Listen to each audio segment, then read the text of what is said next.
Hello friends, I am Dr. Anupama Goyal. I will deliver my lecture today on Cycus and I welcome you all on behalf of Group KPO. I am Dr. Anupama Goyal. I am working as a lecturer in Biyani College of Science and Management, Karwar in the subject botany.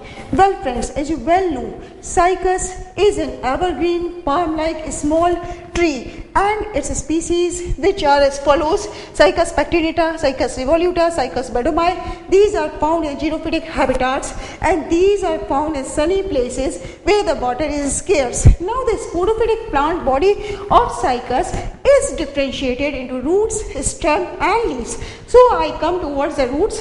Roots in Cycas, these are two types, well, the normal tap roots and the cordyloid roots. The cordyloid roots are apogeotropic. They are dichotomously branched in a repeated manner. These cordyloid roots have in their cortex a special algal zone, as you see in the diagram. In the cortex reside the colonies of nostoc and anabina, which help in nitrogen fixation. Now I move towards the normal taproots. These are long-lived primary roots and they are positively geotropic. They help the plant in the anchorage and in the absorption of water and mineral nutrients. Now I move towards the stem. Well, the stem in Cycas in the young stage is tuberous and subterranean, but as the stem grows older, the stem is covered with a persistent leaf basis and the stem becomes thick, columnar and woody. Now I move towards the leaves. The leaves in Cycas are of two types, means the condition is dimorphic. These are the foliage or assimilatory leaves. Well, the foliage leaves, they help the plant in photosynthesis and these leaves are large and pinnately compound and each leaf consists of 80 to 100 pairs of leaflets which are arranged around the rachis in a spiral or alternate manner. Now the scaly leaves, they are dry, membranous and they never help in carbon assimilation or in the function of assimilation, but their main function is to protect the apical meristem or the subaerial parts. Now friends, I move towards the sexual reproduction, which is well clear from the diagram. Means in Cycas there are two types of strobilus, male strobilus and the female strobilus. Male strobilus develops at the apex of the stem in between the crown of the foliage leaves. So my dear friends, male strobilus consists of several microsporophylls which are arranged spirally around a central cone axis. On the lower surface of the microsporophylls, there are about 700 to 1000 microsporangia which are found in definite groups known as sori. So there are 3 to 6 microsporangia in a sori. Now I move towards the development of the sporangium. Well, the development of sporangium in Cycas is of eusporangiate type. It develops from a group of initials. Now the sporangial initial divides by a transverse wall to form an primary wall cell and an inner archaesporal cell. This archaesporal cell now divides irregularly to form sporogenous cells.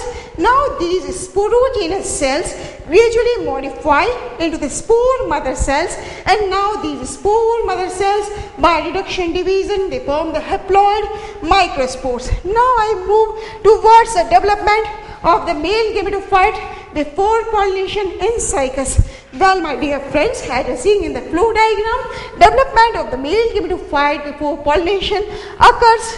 As you see in the diagram, the microspore divides by transverse wall to form a small prothelial cell and a large antheridial cell.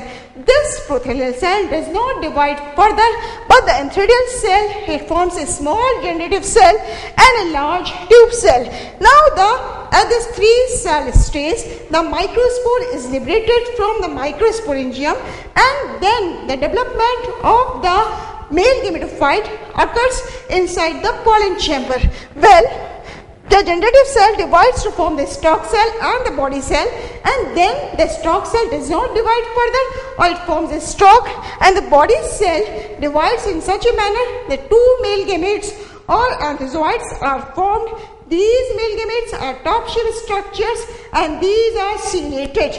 Well now friends, I tell you about the development of the megaspore as is well clear in the diagram.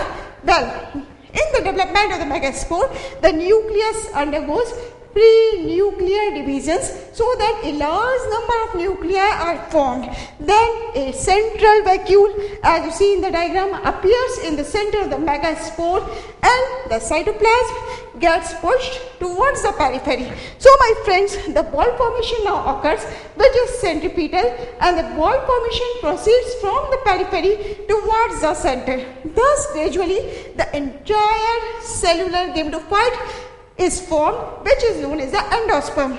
Now friends, I am summing up my lecture by moving towards fertilization. Well, the pollen tube, it reaches the archegonial chamber and it breaks the nuclear tissue. Now, the pollen tube is filled with a fluid of high osmotic pressure, so it discharges its contents along with the male gametes into the archegonial chamber. Now, the nucleus of the male gamete fuses with the nucleus of the egg or with the egg to form the zygote. Now friends, if more than one male gamete enters the archegonial chamber, this condition is called as polyspermy. Now when more than one male gamete enters the archegonial chamber, only one male gamete survives, rest of the male gamete degenerate. So for more details friends, kindly log on to my website www.guruKPO.com. Thank you.